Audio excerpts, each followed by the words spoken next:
Welcome to my show. I'm Elizabeth Liz Muschett, and we are the Astrology Star Sisters. And we're going to say Happy New Moon. This is the new moon forecast for Pisces, and I want to welcome my fellow astrologer and friend, Madam Simon. Welcome, Simon. Good to see you. Good to see you too, Liz. Thanks for having me. Well, thanks for joining me. Madam Simon is an archetypal astrologer, tarot reader, and visionary artist. Her website is iconalchemy.com. I'm Elizabeth Muschett, and I'm an astrologer, author, intuitive, and tarot reader also. And my website is alightpath.com. And it's the day of the Pisces new moon. So Simon has some art here, and I'll let her tell you about it for the Pisces new moon. Go ahead. Sure. So I photograph flowers pretty prolifically. Sometimes I do digital alterations of that or digital collages. This is just, a slightly altered photograph of some pansies. Pansies are also referred to as heart's ease. Small wild pansies in particular are called heart's ease.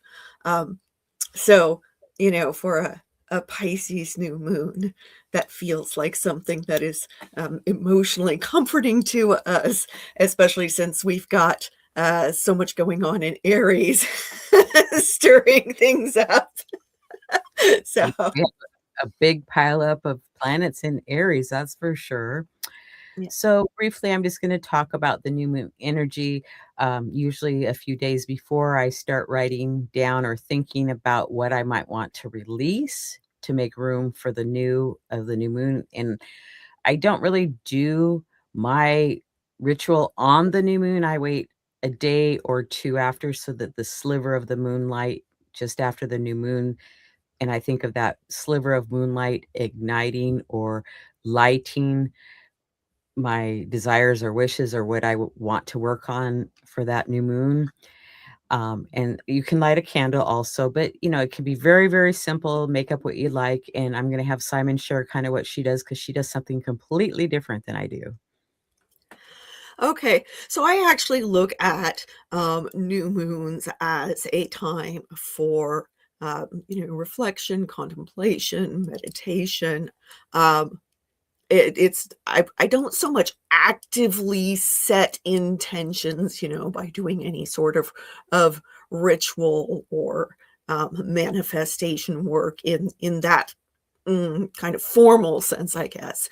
It's more that I am contemplating what the themes are for the new moon. Um, and then that in turn is is something that's going to affect my planning for that lunation, for the entire month. Um, but it's not so much like a formal writing down of intentions. Um, I do want to mention that this particular new moon is it conjoins the fixed star Azul Favage in I think I'm saying that correctly. Mouthful. In Yeah, it is a mouthful. It's in the tail of the constellation Cygnus, which is the swan, and it is particularly associated with contemplation.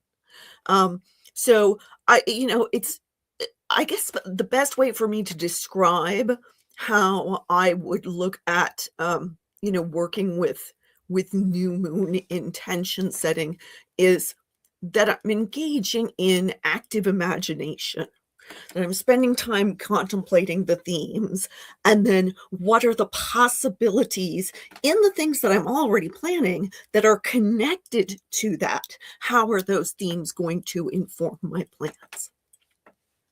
Thank you. And I want to mention that this is the first new moon after the eclipse. So we're in Pisces energy, which is a mutable sign about finishing, evolving, meditating, and adapting. The ruling planet is Jupiter, um, a traditional and Neptune modern. It's a water sign, fluidity, emotions, intuition, subconscious dreams. And the mantra is I imagine or I believe. And Simon, will you share the keywords and cautions with us? Sure. So some of the key words are dreamy, intuitive, spiritual, sensitive, mystic, compassionate, and imaginative. Some of the cautions are being confused, nebulous, enmeshed, or escapist.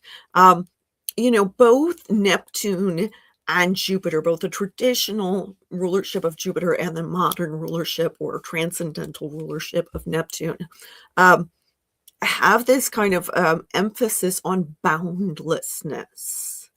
And that's great when we want to engage in big picture assessment, when we want to use our imaginations and, kind of dream up big things, but it's not so great for boundaries. Neither Jupiter nor Neptune are terribly fond of boundaries. Um, and so Pisces can have some difficulty with setting those kinds of boundaries, particularly because of the compassion that Pisces is known for. You know, they want to be helpful and sometimes wind up giving themselves the short end of the stick as a result of that. So the moon aspects for this new moon, which occurs on March 18th at 6:23 p.m. Pacific Daylight Time, and we're recording shortly after that we began our recording, so we're right at the time of the new moon. So the moon is conjunct Neptune and Saturn in Aries, sextile Uranus and Juno, and square Hygeia. So pick one or start anywhere you want.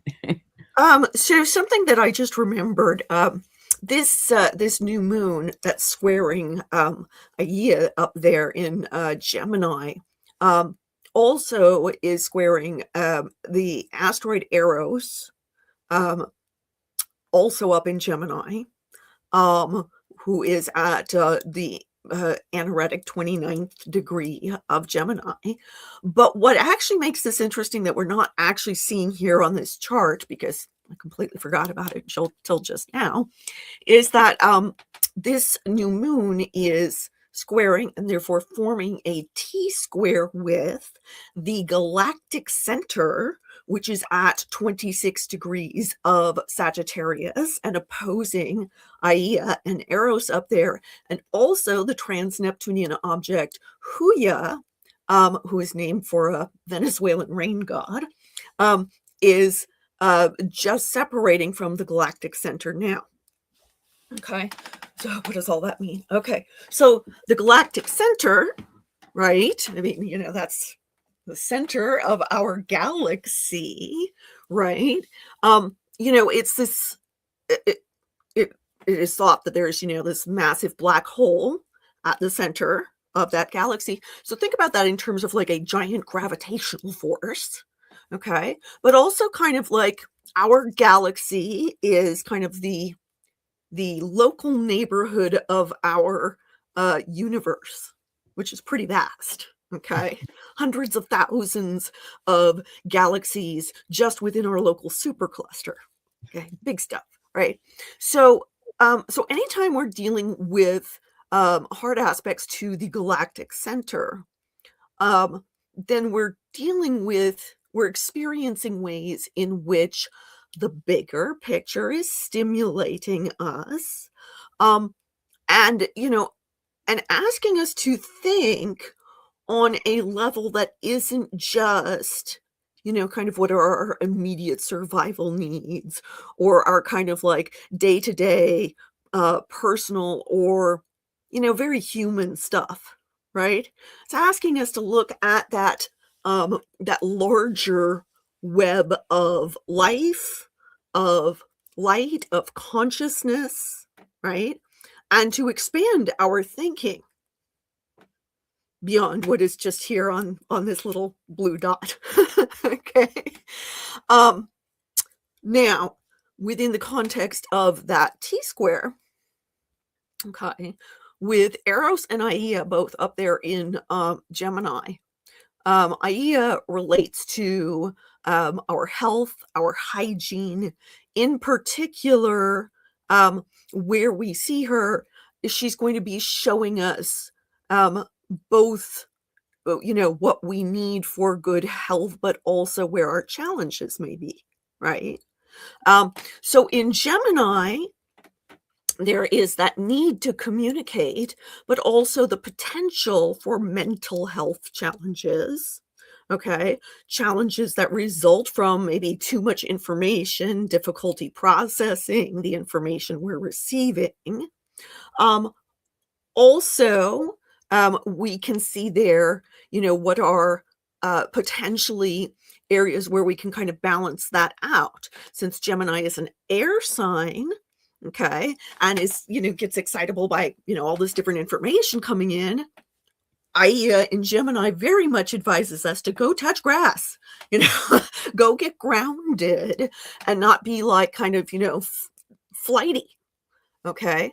Um, or getting ourselves riled up because we're experiencing so much challenging information. Okay. Um, and so I find that really interesting in the context of the T square with the galactic center.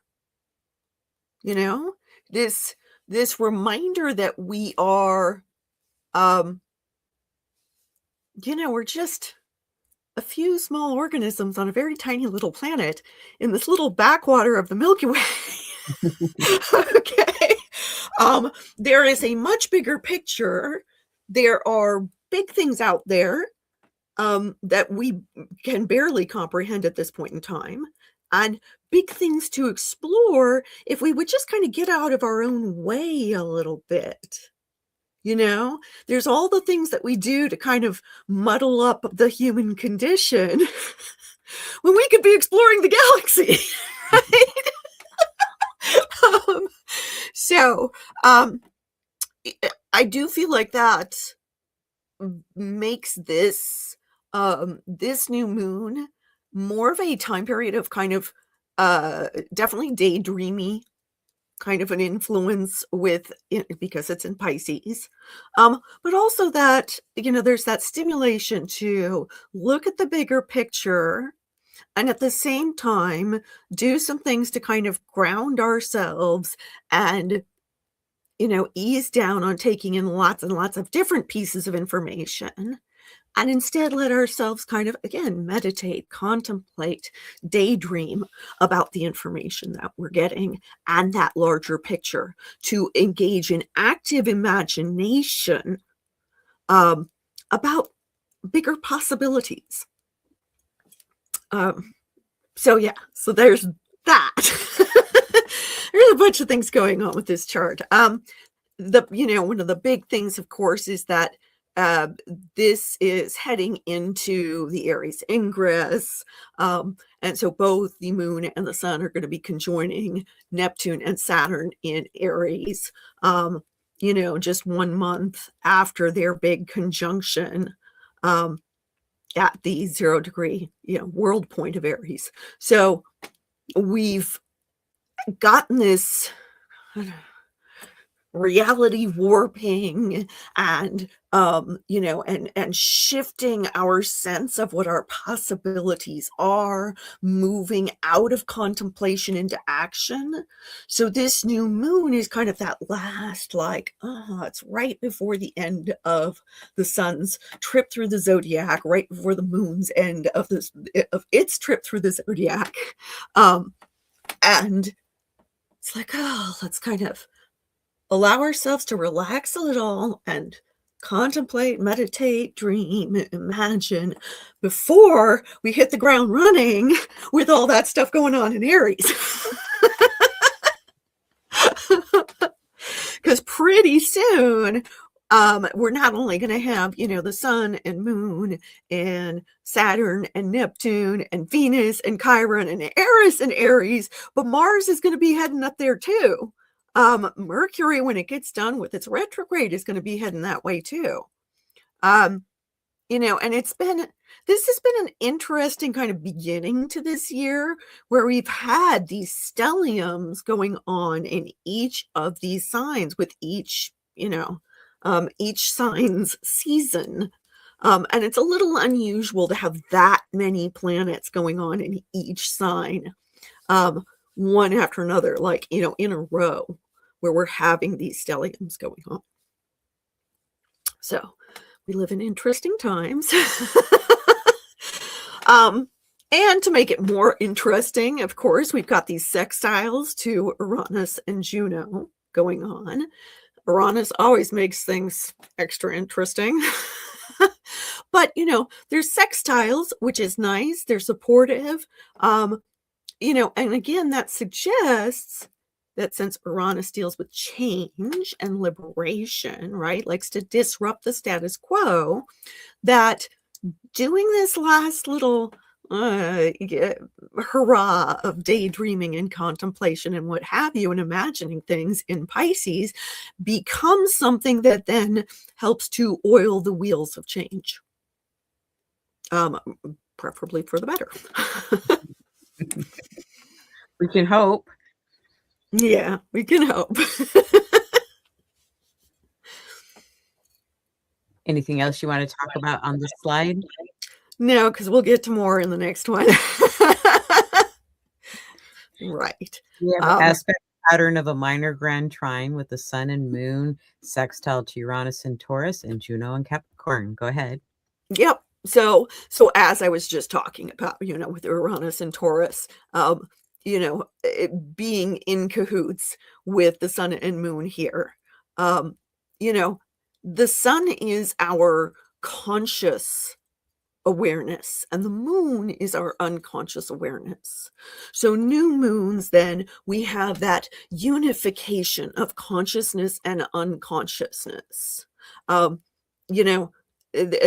All systems are firing on the same level when it comes to our awareness of what's going on around us and what's going on within us. Okay. And so now when you've got them joining forces with Uranus, that makes it makes change an easier pill to swallow, right? And this is Uranus's kind of last hurrah in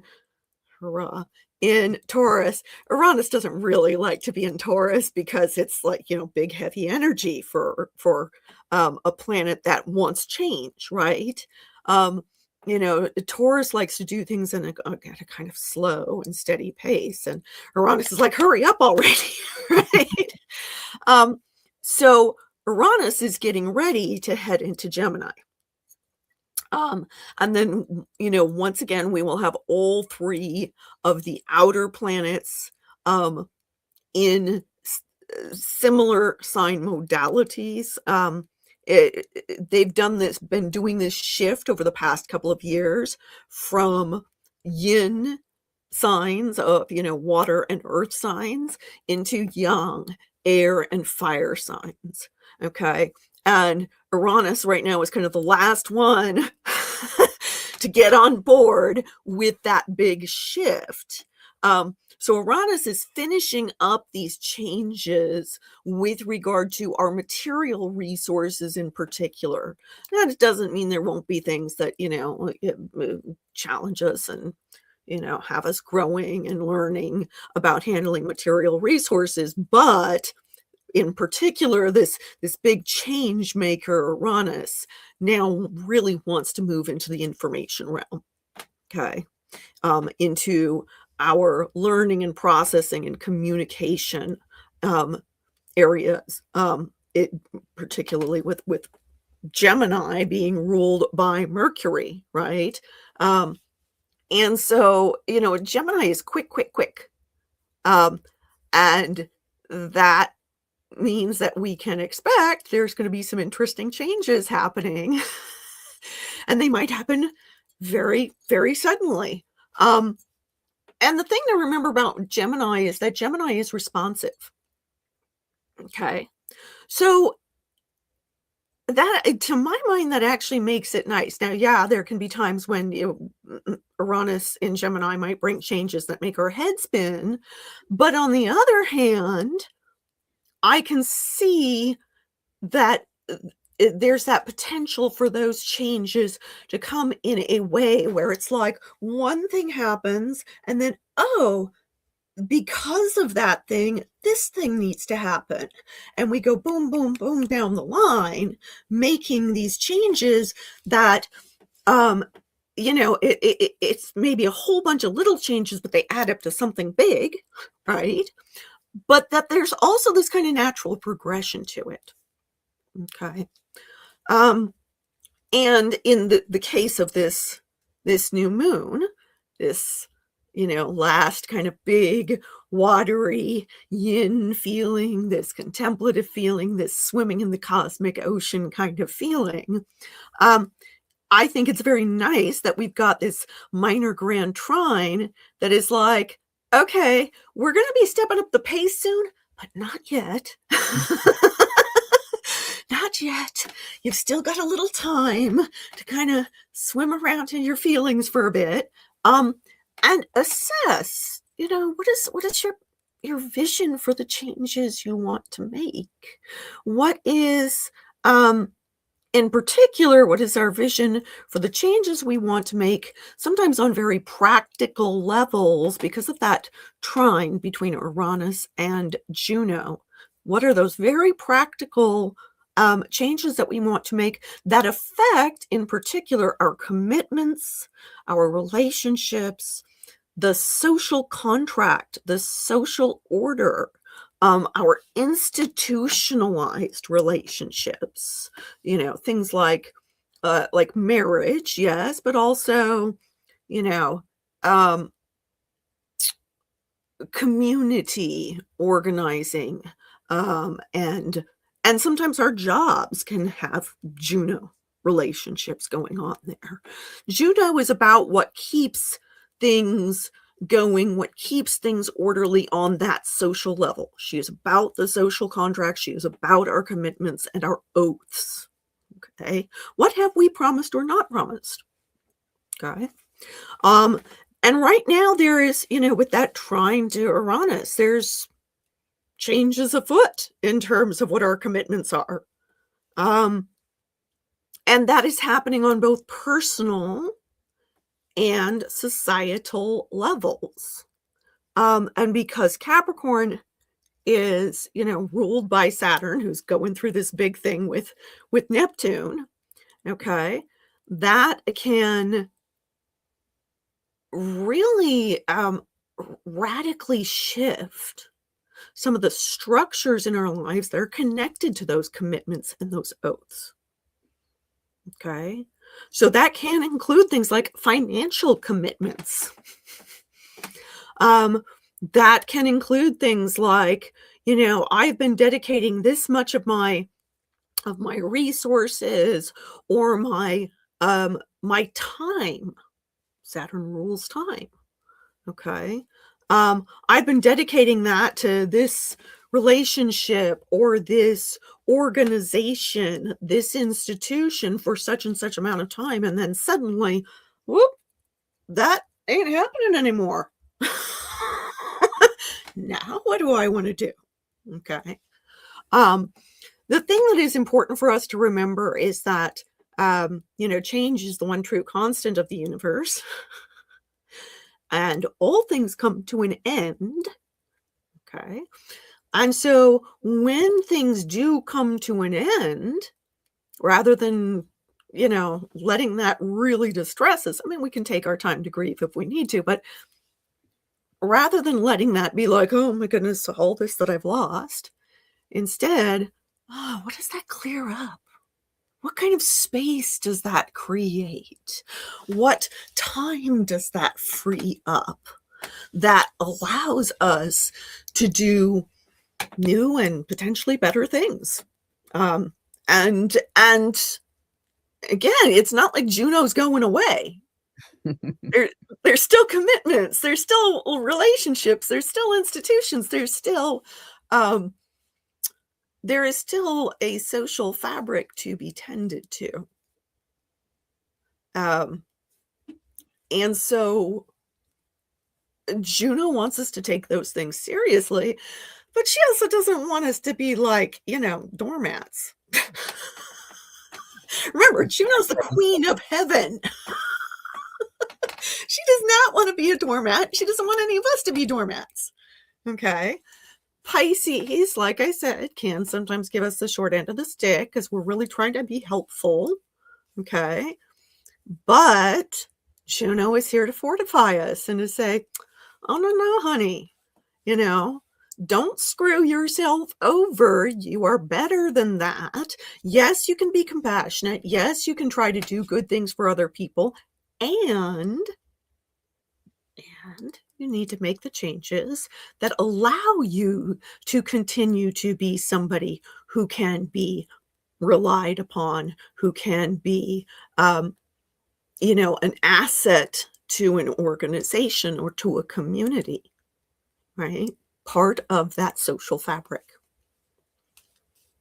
Well said. Thank you. Okay.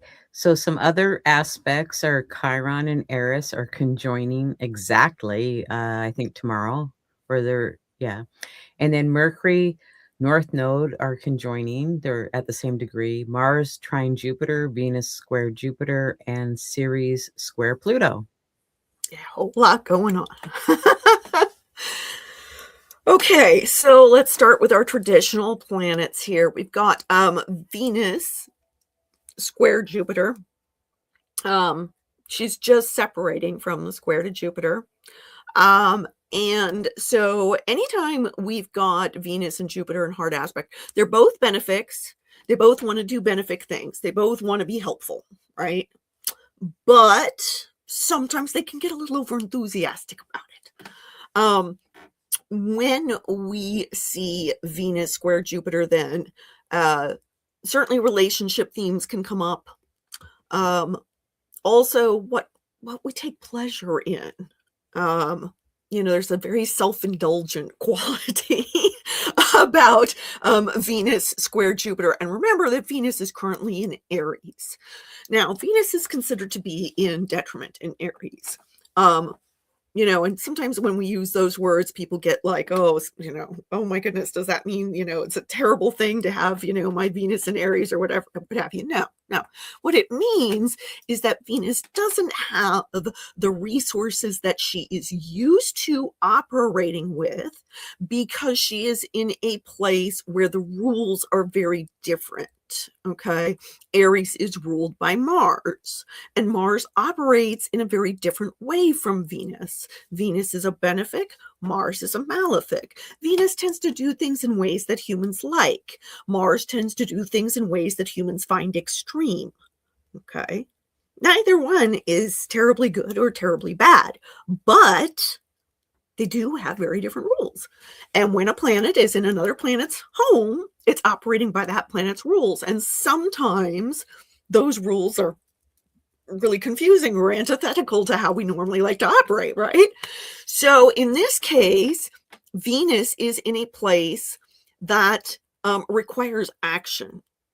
Okay. And Venus, like I said, she can be self-indulgent. She likes to waft out the pheromones and draw the good things to her. She does not want to have to work too hard for it. But in Aries, suddenly she's feeling that impulsiveness. She's feeling a little bit more driven.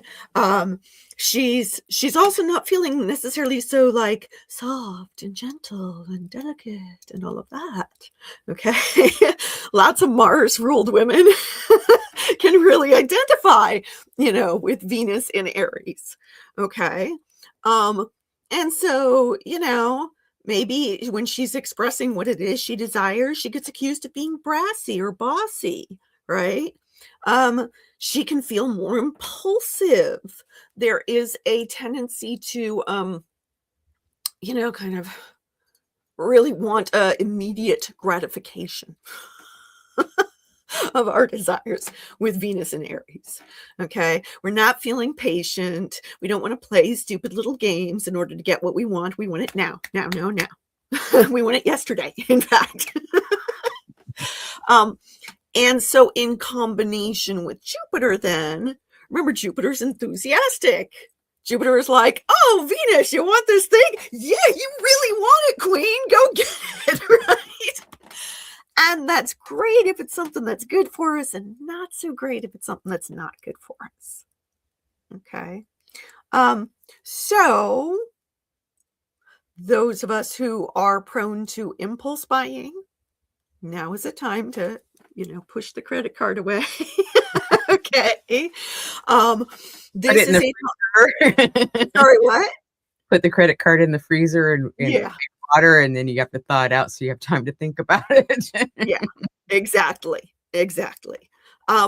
This is a time to be mindful that our first impulse or our desire might not be the thing that is actually so great for us. Okay. Yes, there can be that self-indulgence with regard to spending, also potentially, indulging in foods that aren't so good for us. This isn't as prone to overeating as, say, Venus and Taurus, right? Um, because remember, Aries can be athletic, okay, is active. But there can be some spiciness when it comes to how we interact in our close relationships. So that's also something to pay attention to.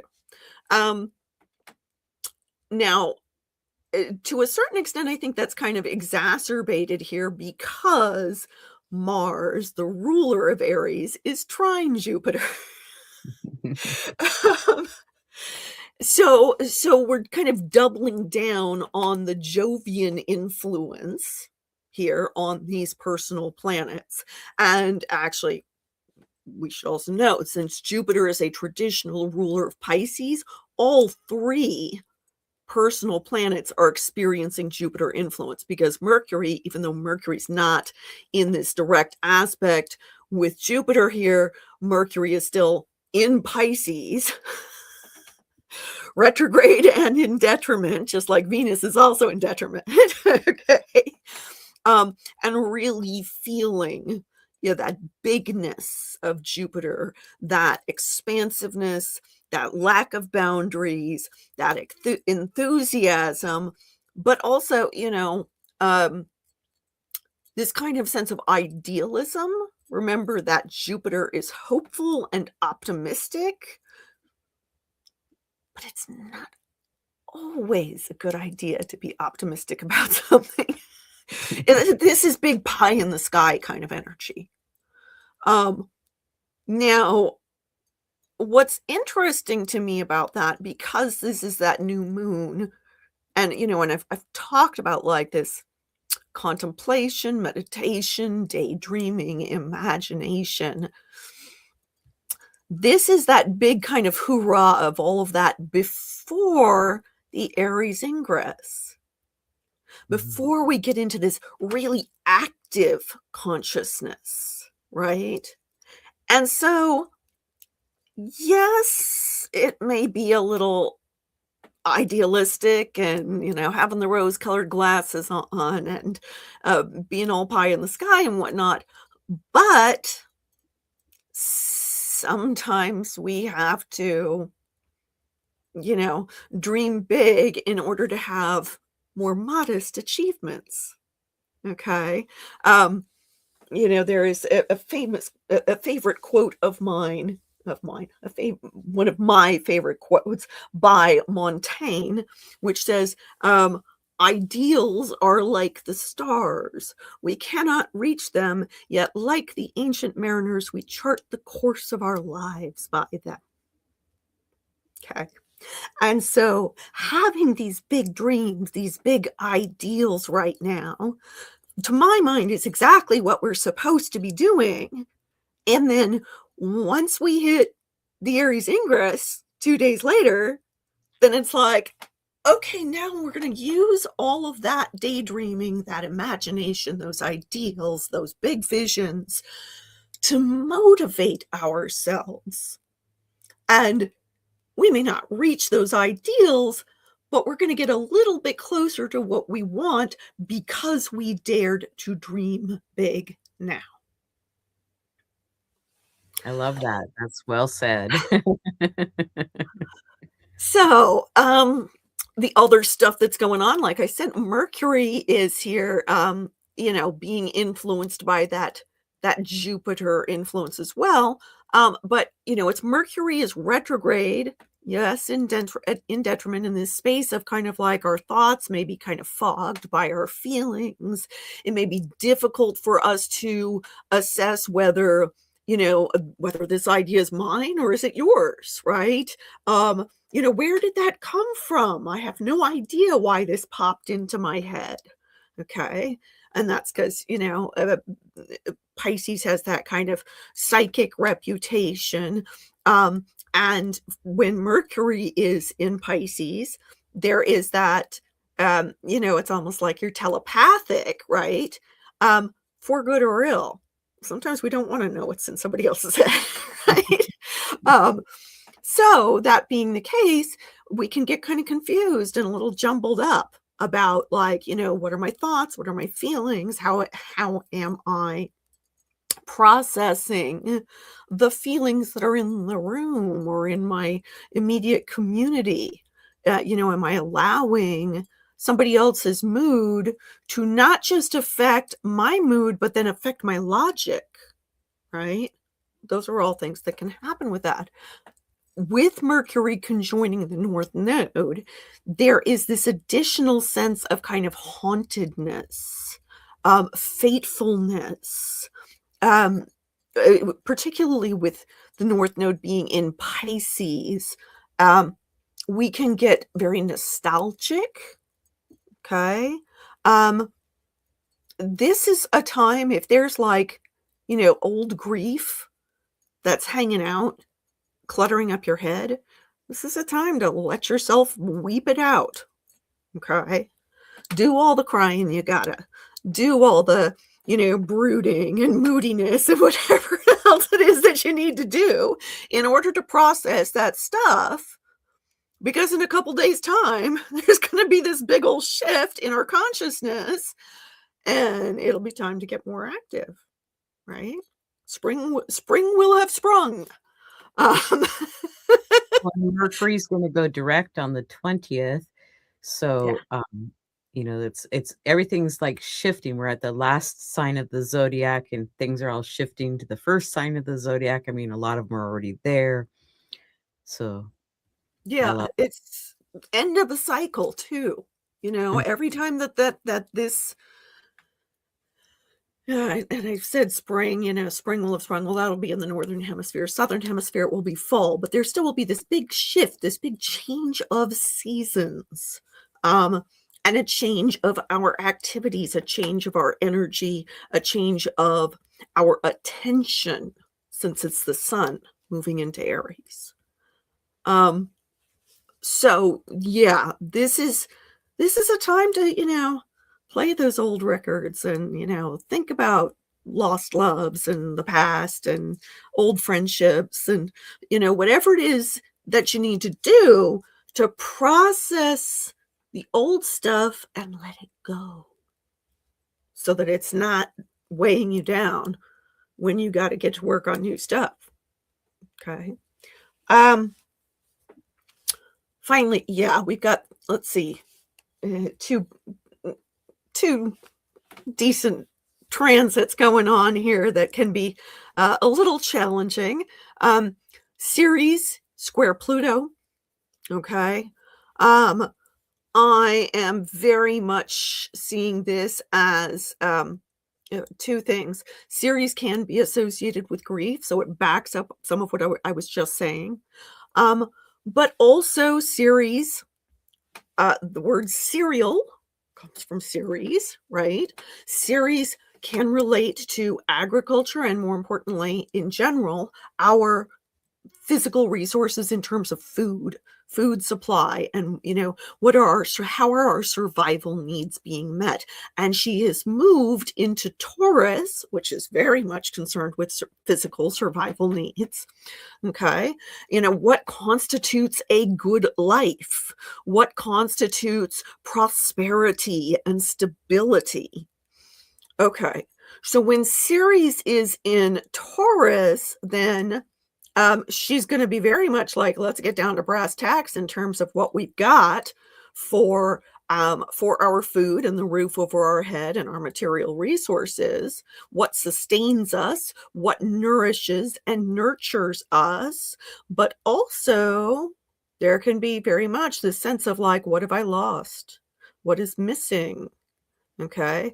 And with her squaring up against Pluto, I very much think that relates to the ways in which oligarchs, wealthy, powerful people have taken material resources from the common people for their own use. So challenges when it comes to our food supply, our jobs, those kinds of things, we may be more aware of those right now, which, keep in mind, it doesn't necessarily mean that it's happening more. It just means we're more aware of it, right? But also, there can be our kind of frustrations, our feelings of powerlessness will show up here. Because let's face it, we cannot control everything. Control is an illusion. That's what Pluto likes to teach us. Okay. But at the same time, especially for Ceres and Taurus, we really want control of that stuff because it's our survival needs. Okay. We really want to be certain that we can control where are we getting our food from? How are we paying our rent? How are we keeping the roof over our head and the lights turned on? Okay. And when things disrupt supply chains, when the price of oil is skyrocketing, when data centers are sucking up water and electricity, all of those kinds of things, and certain people are benefiting and everybody else is not, the resentments really start to fester there. And remember, Pluto does like to deal in secrets and then the revelation of those secrets. So we may see things coming to light with regard to abuses of power about survival needs and material resources.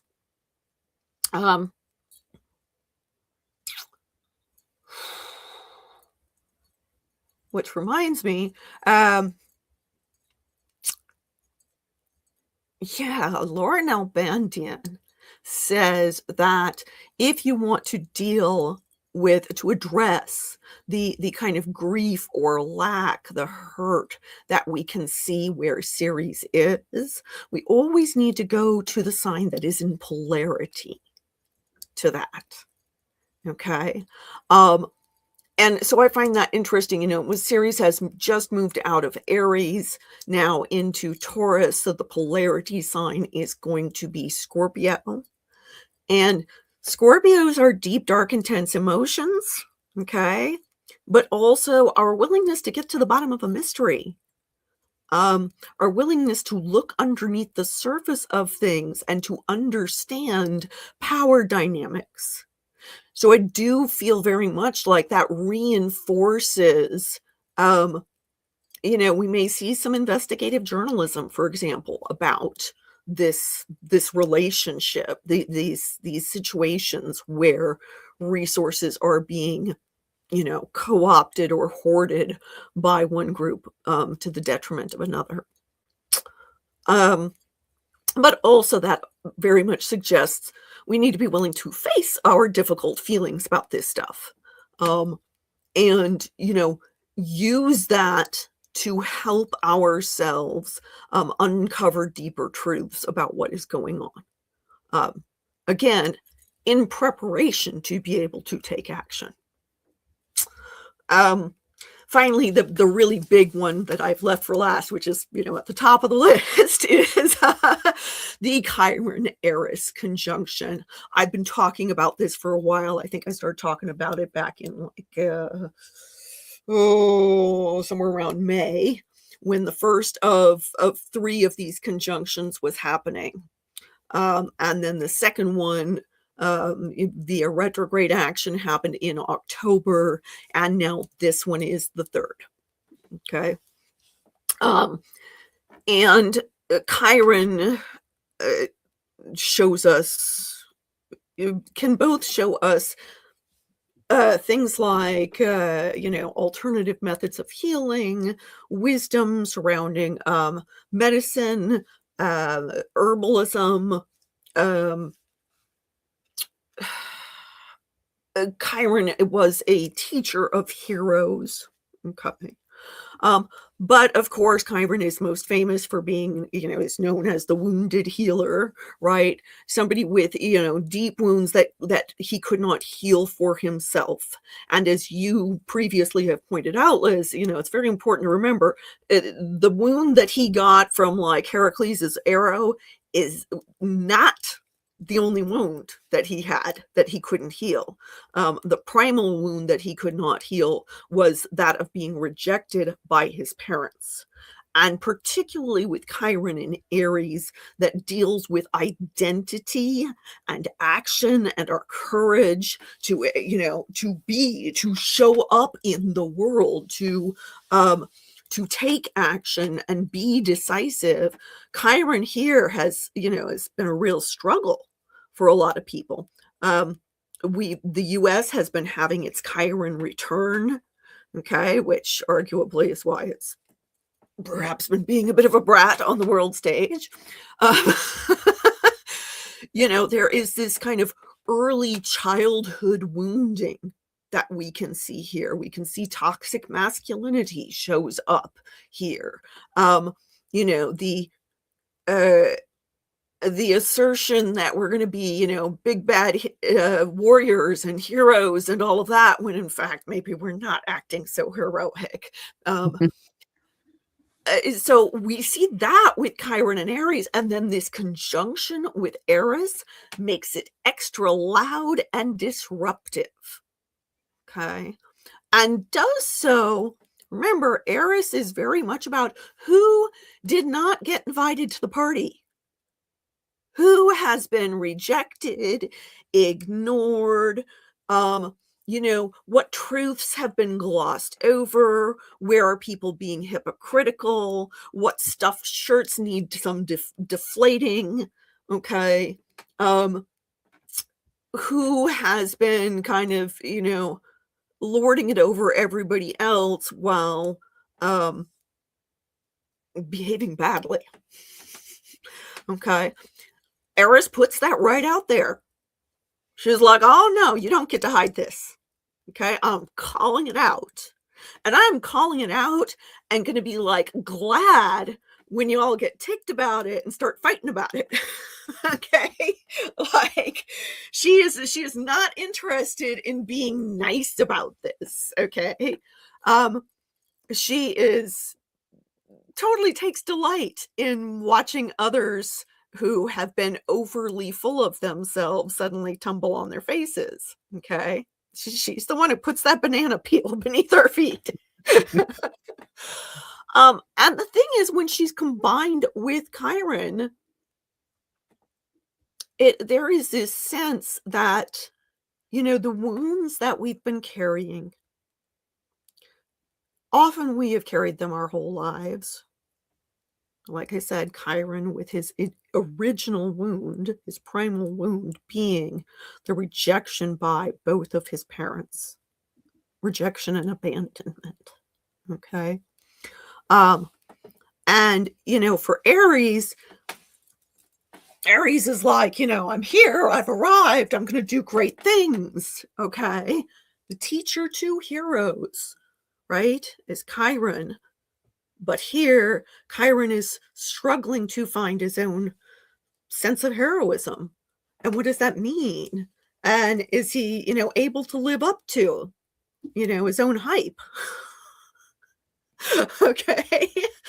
Um, and Aries is like, "Yeah, you're talking a big talk, but you are not walking the walk." Um, and is ensuring that things that have been swept under the rug for a long, long time now have nowhere to hide.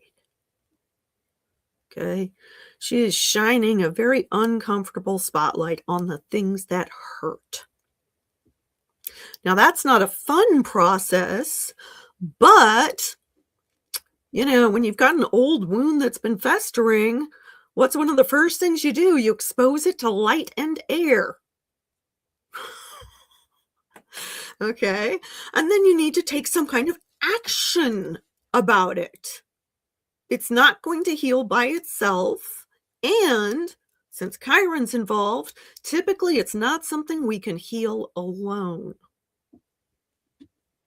And so this conjunction very much reminds us that sometimes these things that we've been like trying so hard to hide from everybody else and hide from ourselves that we've been in denial about for so long, um, really need to be admitted to so that we can have a potential to gain insight from other people who've been through some similar stuff.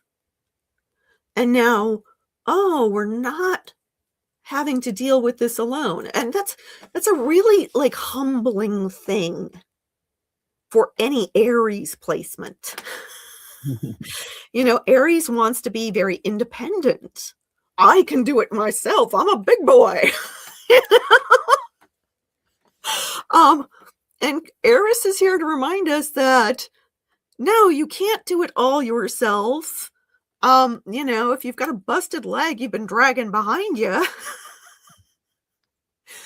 maybe you should sit down and, eat some humble pie while somebody patches it up for you.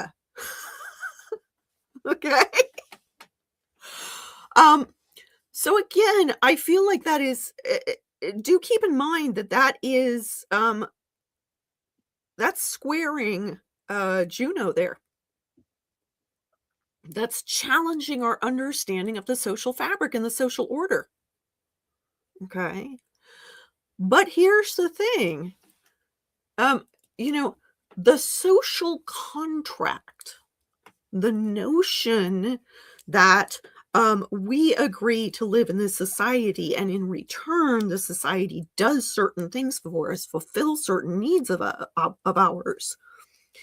If the society breaks the social contract by refusing to acknowledge or tend to the needs of the people within it, then the people are justified in renegotiating the contract.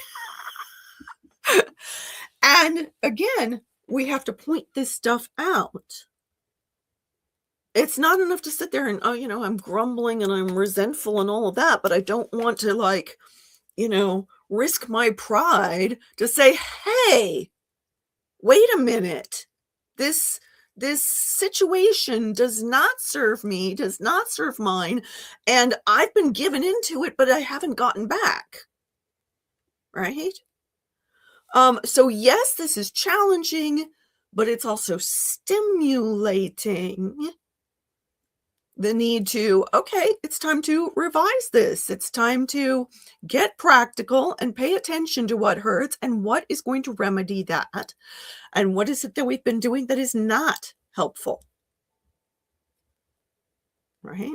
And maybe we should assert some good boundaries here too, because, Juno there in Capricorn, Saturn ruled sign.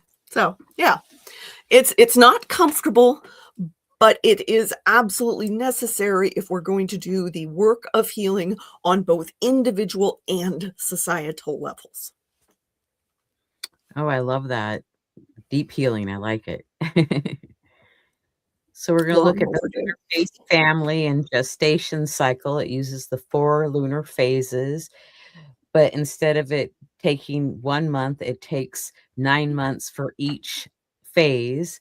Pessin discovered these phases as they play out in 9 months, and the new moon, the first quarter full phase or full moon type in the third quarter. So we're starting the new phase on March 18th at 28 Pisces. The first quarter will be December 16th, 2026 at 25 Pisces. Then the full phase will be September 15th of 2027 at 22 Pisces. And the third quarter phase will be June 14th of 2028 at 24 Pisces. So for myself, I find some of these lunar phases are more active in my life than other ones. I'm not saying that they're not active, but I just find for myself, because I've been following this for about 6 or 7 years, maybe even a little longer than that. I think it's longer. And some are really prominent. And so if you keep a journal, or if you take some brief notes, lots of times you can reflect back. But new phases are always about initiating and starting. The first quarter is making those adjustments, and by the full phase you should have accomplished something of what you started to accomplish. And then the third quarter is like, are you going to continue, or are you ready to set that aside and go on with something else? And then the yearly lunar phase, we're beginning today at 28 Pisces. And the Pisces full moon, which is a lunar eclipse, will be on August 28th of 26 at 4 degrees and 54 minutes of Pisces. So this, even though we're the first new moon after the eclipse, then we'll have the full moon from this new moon for the yearly phase will be an eclipse. So that's exciting. Would you like to add anything, Simon? No. Okay. So I want to thank our audience for joining us today, and those that come back and watch at a future time. And I want to thank Madam Simon for joining me today. It's always a pleasure to have you on. Likewise. Very enjoyable to be here. And then I'm going to let Madam Simon tell you about her Patreon page. So I, as Liz mentioned, I am a visionary artist. I do art based in astrology and also in tarot and dreams and all of that. And I write about the astrological transits in connection with the artwork that I'm creating.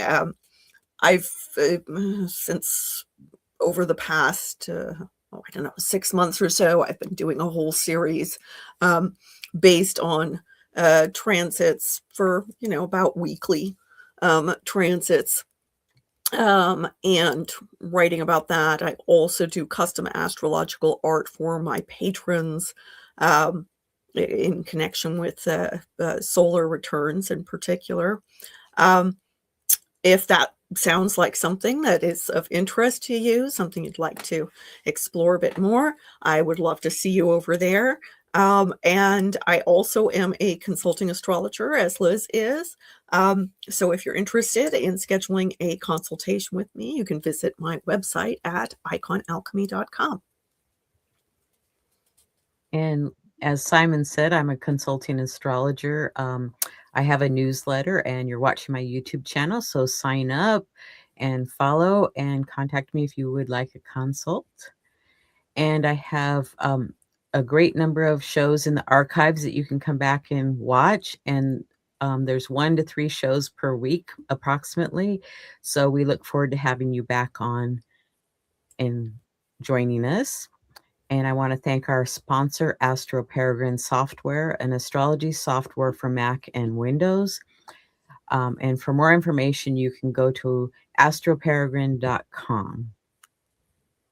Well, thank you, Simon, for joining me. It's been a pleasure having you on, and I will see you on here again in a couple of days, because we're going to do astrology and tarot with Joy. The Astrology Star Sisters will be back. So we're going to sign off and say goodbye for now, and see you all next time. Bye.